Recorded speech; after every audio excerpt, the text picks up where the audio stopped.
I believe that the universe gives us opportunities to learn through these mistakes that we make, and either we learn them or it's going to give us a harsher, more painful lesson. So writing the books is really about owning the lesson so I can go on to something new and not having the same lesson over and over again. Welcome to the My Future Business Show, where we get you in front of your best audience and keep you there. Not only are we interviewing the biggest names in business to help you become even more successful, we're inviting you to book your spot on the show to help you grow your business. So at the end of the call, make sure you fill in the interview application form at myfuturebusiness.com/interviews. Hi and welcome to the My Future Business Show. My name is Rick Nusky and my special guest today is Damion Lupo. How are you, Damion? I'm good, Rick. It's good to be here, man. Thanks for having me. Yeah, it's an absolute pleasure to see your good self on the screen there. Damion, what's been happening in your world?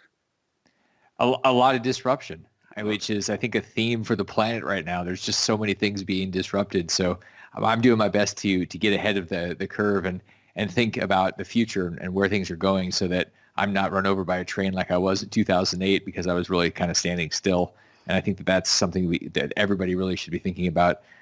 So I'm doing a lot of that, a lot of thinking on paper and a lot of thinking into the future and disrupting myself before somebody else does. And we're talking about, I assume, the global financial crisis back in 2008. Would that be right? It was a bit of a personal global crisis in my own brain. And yeah, absolutely. Look, I'm looking at your write-up here. Before we jump into the nuts and bolts of our topic today, which is in fact developing 35 businesses and what you would do if you lost everything, I'd love to learn a little bit about you personally, what you do in your time away from your business life. Would you be able to share a little bit about that? Yeah, it's what's funny is that I think there's a lot of a myth around this whole work-life balance, and I've integrated them. So when I'm not doing something with business, if I'm not talking to a client or meeting with a team or something, I'm generally thinking about it because there's an obsession and the obsession isn't just because I'm trying to make money like I was back in my 20s when it was all about the next million. It's really about feeding this mission. And so I wake up sometimes at 3:00 in the morning, excited about doing it. And when I'm at the gym, I'm thinking about it. The only time I'm really not in the space of thinking about what I'm doing for that mission is when I'm teaching martial arts or going into that space of connecting with people at the dojo or on the mat. It's kind of a different spiritual experience for me. So that is where I go into probably the most flow that I'm ever in. Mm-hmm. And it's my alter ego, but it's really one and the same. I love your necklace there. From my recollection, that indicates your progression as a master and your commitment to your craft. Is that correct? Yeah, the necklace is it's Yokido. It's the martial art that I created a number of years ago, and it's funny because when you do something long enough, like Malcolm Gladwell talks about the 10,000 hours, mm-hmm. and there's this mastery. I think 10,000 hours really just proves that you're a committed student of something. Yeah. So, I agree. So like when I crossed 10,000 hours with martial arts and achieved the black belt, I thought, wow, this is interesting. But truly, I've just proven to myself that I'm a committed student. And Yokido was what happened after the next 10,000 hours. That I had this thing inside me that was bubbling up and wanted to be released. And it was really my own energy coming out. Because 20,000 hours of something, you're going to create your own essence that is not like anything else that ever existed. It's unique to you, isn't it? I have a 6-year-old and he's a white belt right now. Believe it or not, he's on his journey, and one of the things we're doing it for is not the ability to learn how to fight, but on the polar opposite was to give him some ability to control self and have a little bit of calmness and presence in who he is as an individual. How does this transfer for you personally in your business life? Well, it's what you just said, that the 3 pillars of Yokido are presence, relationship, and lethal kindness.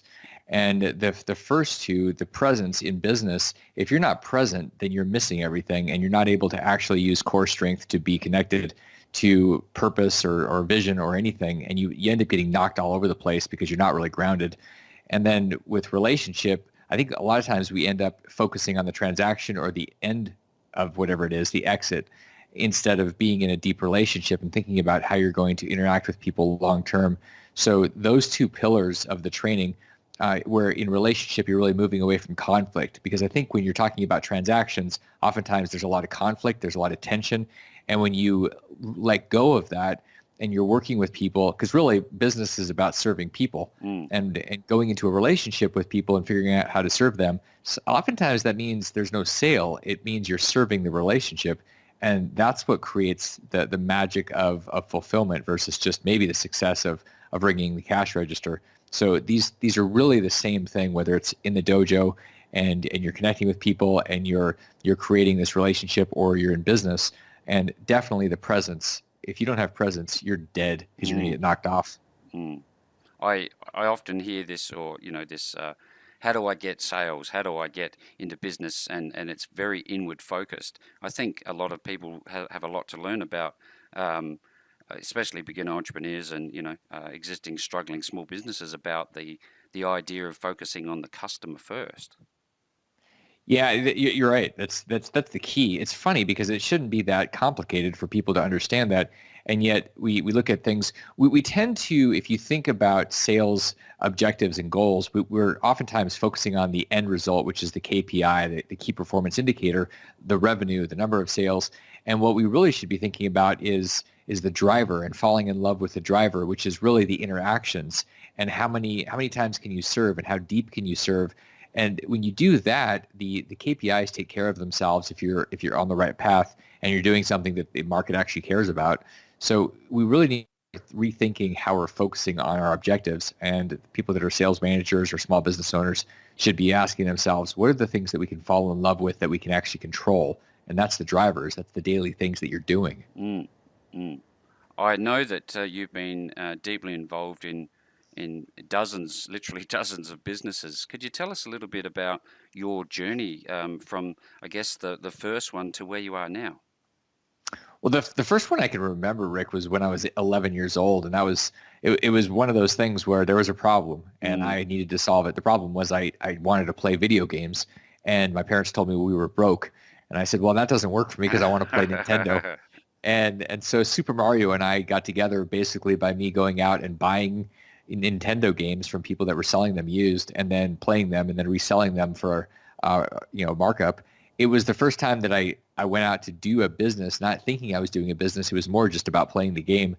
And there's been different versions of that over the years where I found a problem. Like when I was in college, I found that the universities were charging a lot of money for their books, and I thought this is a crime. So what am I going to do? I'm going to go into business to change that and make do a better business. And I did, and people liked it, except the university didn't like the fact that I put the bookstore out of business. So they asked me to leave, and I just realized at that point I am not supposed to be part of the system. I'm supposed to be disrupting the system.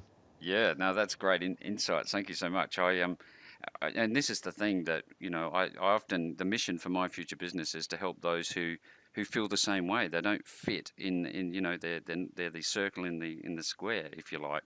And I wonder, when you talk about starting a business, can anyone, I guess, start a business? Is it inbuilt in all of us to be able to do what you've done? It is. Not only can we really have to, because the idea of being an employee is becoming less and less relevant. We have to be thinking like an entrepreneur. We have to be thinking about how we're going to create value.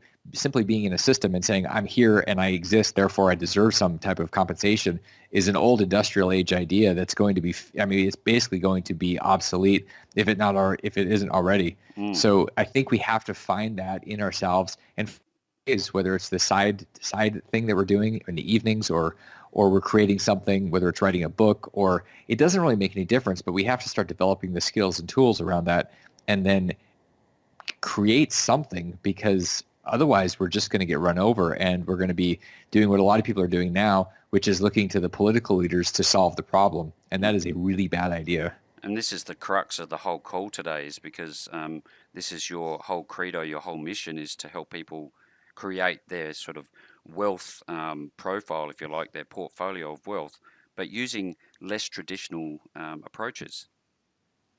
Yeah, I mean the idea with financial freedom and when people are doing business, I think a lot of times we do it because we're sometimes it's an accident where we end up in business, or sometimes we like the idea of business, but we really don't. We kind of maintain these shackles, these financial shackles, even when we're in business. Hmm. And my mission is to help guide people towards unshackling their own shackles. You know, Yep. these Yep. cuffs that they've put on. And it has everything to do with confidence, because once we develop the muscle around certain things with money, creating wealth, then you really can't take that away. You could take all of my money away, all of my stuff, Hmm. but you can't take away the confidence, because I've built the muscle, and the muscle doesn't go away just because I happen to be, stripped of my clothes. I can Hmm. still go out there and create something. And that's the point. It's that once we create the confidence muscle, somebody is free. And that's what is missing in this conversation around creating cash and assets and cash flow. And it's really the confidence more than anything. Is there an unlearning to this process as well for people? I think a little bit of it is an unlearning, and it's not the belief system around the belief system that if you have a certain amount of cash, or if you have Mm. a certain amount of cash flow, then everything is good. And that's not true. If I hand you a business right now Hmm. that is producing $20,000 of free cash flow per month, that's interesting, and you might think, great, that will cover all my bills. But there's no confidence that you could actually maintain that, or you could recreate it, or you could deal with it if it started going downhill, because you haven't actually put the time in. You haven't actually developed any muscle or any intelligence around execution. So it's not having the thing, it's having the belief and trust in yourself to actually do the thing. Mm. I know it comes back to the experiences that I've seen both in corporate and in private business. It's having this commitment's one thing, ability's the other. And what about having others around you help you build this wealth profile? Is that important, or can you do this by yourself? I think doing it by yourself, even if you can, is a mistake. It's a hard enough thing to do, period. And then when you do it by yourself, I think there's a lot of second guessing. There's a lot of stumbling, and just having people around. I mean, really, business is a team sport anyway. Hmm. And I think a lot of times what happens, especially when people are smart, is they say, well, I can do this better than other people, and it'd be like one of your guests that you recently had, Garrett Sutton, Hmm. one of the best attorneys out there. And one of the reasons that Robert Kiyosaki has had him for so long is because he's a great team member. And Yeah. if somebody says, well, I can be my own attorney, that's crazy. I mean, you're literally going to do brain damage to yourself by trying to do your own legal work. Yep. So it's actually, it takes the fun out of it when you do everything yourself. You just wear yourself out. Absolutely, and that was a short but very informative call, I must say, with Garrett. But it was so on point. You need to build and have a team around you. If you're not a specialist attorney, or you're not good at design, or you're not good at finance, go and get those people. That's the takeaway for everybody who's listening to the My Future Business show today. Now, I've done something, and I apologize. What I should have done at the very start of the call is mention this wonderful little black box that I'm staring at right now, and it has a gi on one side and a suit in another and a black belt around it, and it contained two books. Reinvented Life, which was one of yours, and The Quick and Dirty Guide to Gold and Silver. So thank you very much personally from me for those. I really appreciate that. But not only that, I got a little note, and it was a very, very nice gift. I do appreciate that. When we talk about your books, are these the only two, or have you done others?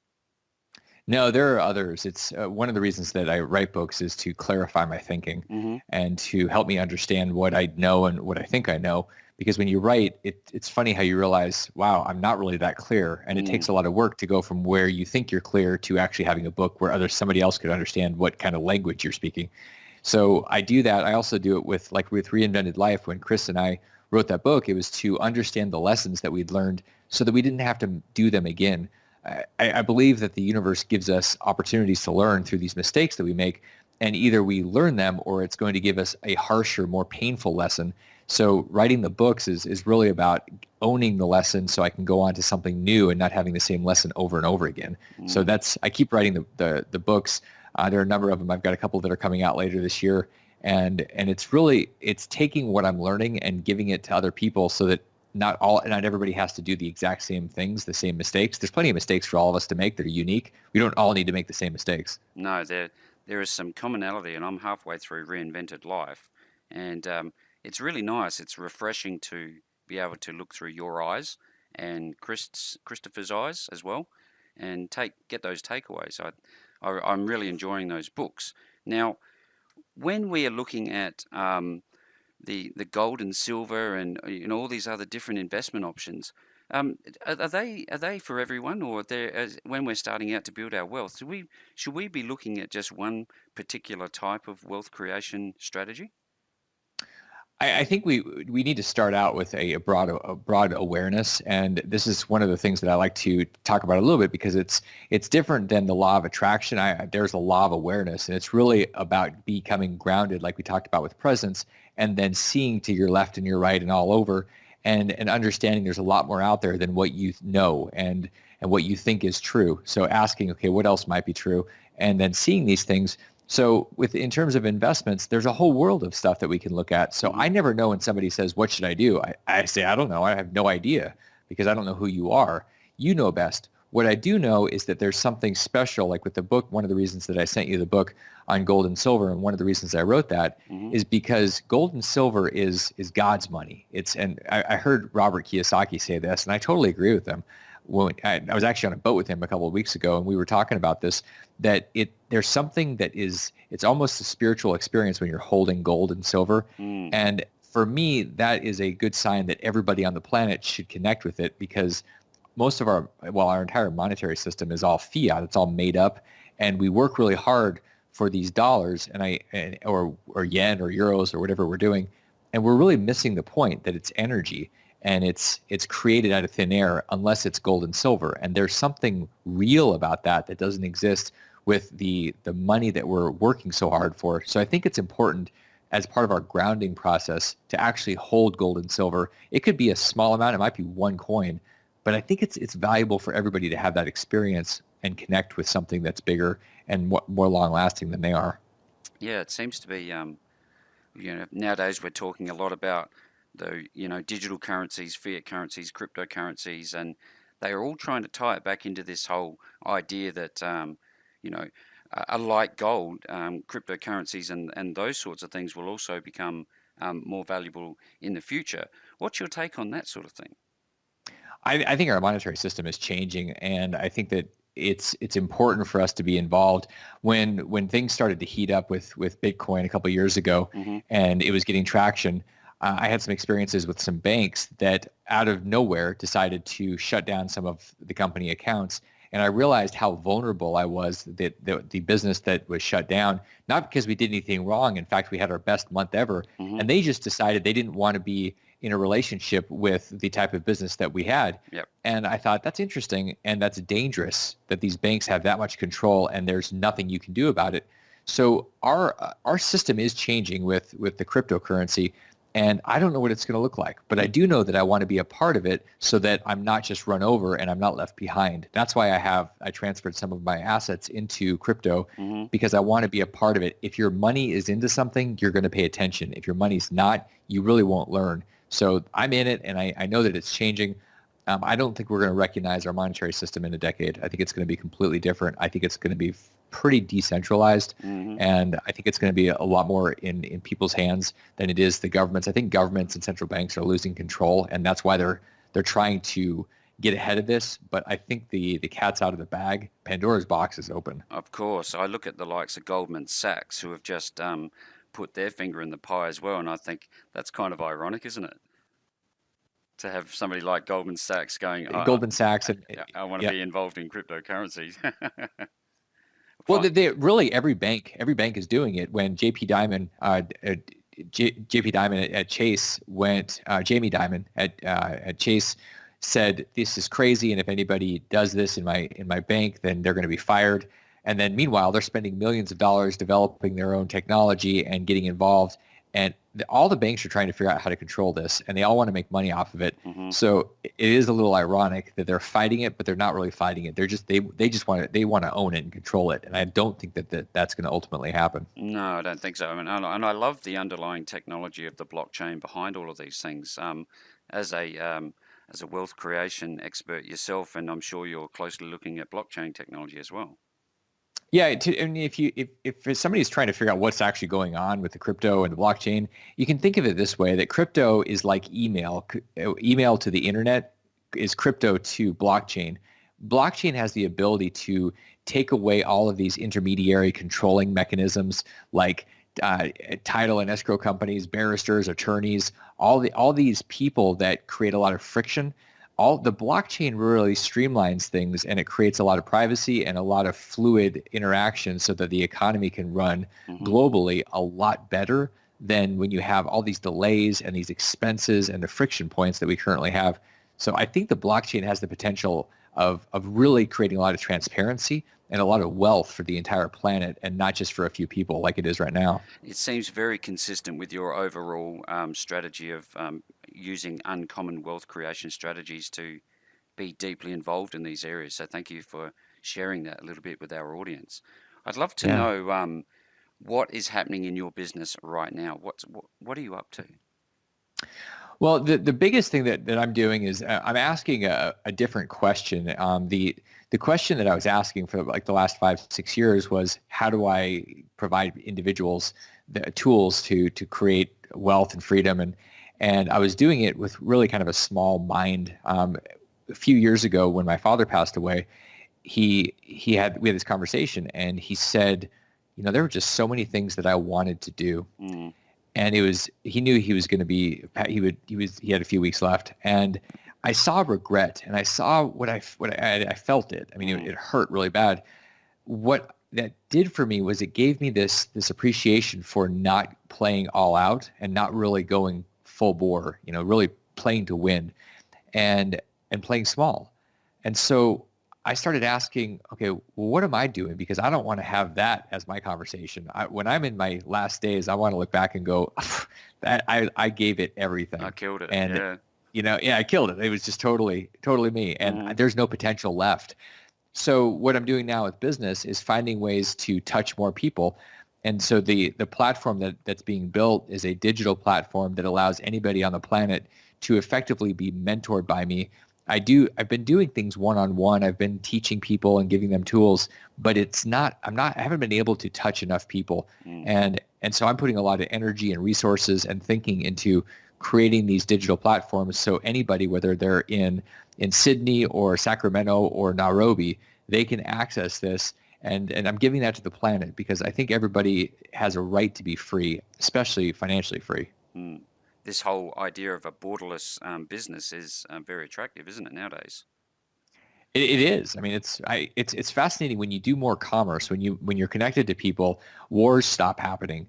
And when you block people from doing business together, it's like you don't go to war with your neighbor. Like the United States and Canada are not going to go to war because we're our biggest trading partners. Hmm. And if we can think about doing voluntary trade and working together, all of a sudden there's a huge resistance to ever going to war because there's so much cooperation. Mm. So philosophically, I believe that liberty is served best by us finding ways to voluntarily interact with commerce and create relationships and partnerships and just voluntarily make those decisions. It creates peace on earth in a kind of an interesting way. And so that's what my focus is. That's fantastic insight. I also wonder, from a larger global standpoint, does this apply to just developed countries, or do you think, like Facebook, that we should be trying to help everybody connect in a similar way? Well, I think that everybody's connecting. I think it's great that we're all working on connecting, whether it's Facebook or Google. What I don't like is things like Facebook doing what they're doing with data, Mm, and where they're controlling it and they're manipulating people. What I like is things like the blockchain, where you have decentralized ability to connect and where people own their own data, because I believe individuals own themselves. It's self-ownership, and so I think what's happening is there are a lot of people with a lot of techno money, people that have become billionaires, and they're working on this problem of bringing the world out of poverty and connecting them, because when we're connected, we solve all the problems of the world. And so I think it's happening, and it's kind of a miracle because of the network effect that it's really driving us towards prosperity and peace. yeah, and it's you can be a behemoth like Facebook, or you can be a one-man band small business owner nowadays and still have the ability to touch as many people. It's true. It's interesting that I was talking with a colleague of mine up in Canada, Mm-hmm. and he'd like to start schools and really work with kids that are in places like Africa, places that are really poor. And I Mm-hmm. said, okay, you're waiting, but why aren't you starting a school on the internet right now? Because you have kids in places like Africa, in the middle of the Congo or wherever, and they have cell phones. And when they have a cell phone, if you have a website with a school, you can literally start your school today.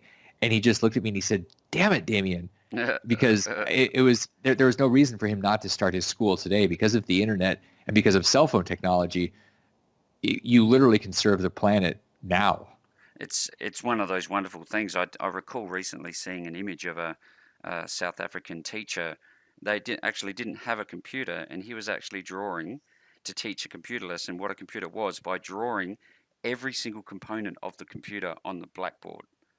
This is the sort of level of commitment that they have over there. If we can only facilitate the resources through, like you said, mobile phones, it's a changed Yeah. world. It is, and there's a lot of energy. There's a lot of resources that are being put towards that, and it's because I think there's an energy shift in people not wanting to necessarily hoard the wealth, but to actually take it and do something that impacts and empowers the planet. It's not like it was back with the Rockefellers or the people 100 years ago where they were just maintaining their wealth for their lifetime. People are really trying to solve big problems. Finding ways to create a computer that costs $10, Yep. and being able to give those to millions and millions of kids, and really empowering them with the information that they can take and run with, and then create more solutions. So it's I'm actually really optimistic, and I think that the future is a lot brighter than a lot of people would like us to believe. I think we're heading towards an age of prosperity and peace that we've never had before. So, with that said, if you own a large smart TV, should they ever turn it on again? A large smart TV, if it's connected to the internet and it has a big screen where you can learn a lot, Yeah. perhaps. Yep. I actually threw mine out when I realized that it was listening to me, and that really freaked me out. Yeah, that's a bit scary, isn't it? But if anybody who's listening to this call would realize that Damien's very insightful, he's got great vision, different ways of thinking. Damion, where can people find you if they want to touch base with you?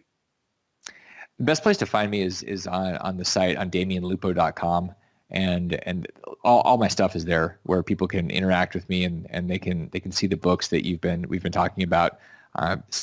There's a lot of resources. There's some videos and some downloads that you can get. One of the downloads that's on there is the Reinvented Life workbook, Mm-hmm. and it really is it's the playbook inside the book. So if you don't have the actual book, you can at least get the questions that are in that book to help you start that reinvention process for your business or for your life. It's the hard questions, because you have to get to the truth if you're going to change anything. Mm-hmm. You can't change a lie, and if you don't know what the truth is, then you're stuck with the lie. So that's the point of Reinvented Life and the workbook that accompanies it. And you can definitely download it for free right there on the website. And you mentioned that the truth is simple. What does that mean? How does somebody get to that point? Better questions. I mean, finding the truth is really a question of asking what is true. Mm. And in business, what is true is the numbers. The numbers just don't lie. And we often have to get help because we're just not good enough to ask what the right, we don't have the right questions. As entrepreneurs, we're good at creating our widget or serving people, but we're not looking at numbers to tell us whether or not we're on the right track. We need that feedback. And that's where getting people with domain expertise and certain skill sets to be part of our team is so valuable. Being a one-person operation is incredibly dangerous because we're not seeing the truth that may be coming up to run over us. Yeah. Well, Damion, it's been my pleasure having you on the show today. Thank you so much for the books. I will definitely be putting all of the relevant links in the post below our call today. And thanks once again for being on the My Future Business Show. Thanks, Rick. I really appreciate you having me. It's been a lot of fun. It's been fun having you on the call with us today. Now click on that big red subscribe button and make sure you leave us a comment, share us with your friends, and join the growing list of leading entrepreneurs who have enjoyed their time on the show at myfuturebusiness.com/interviews.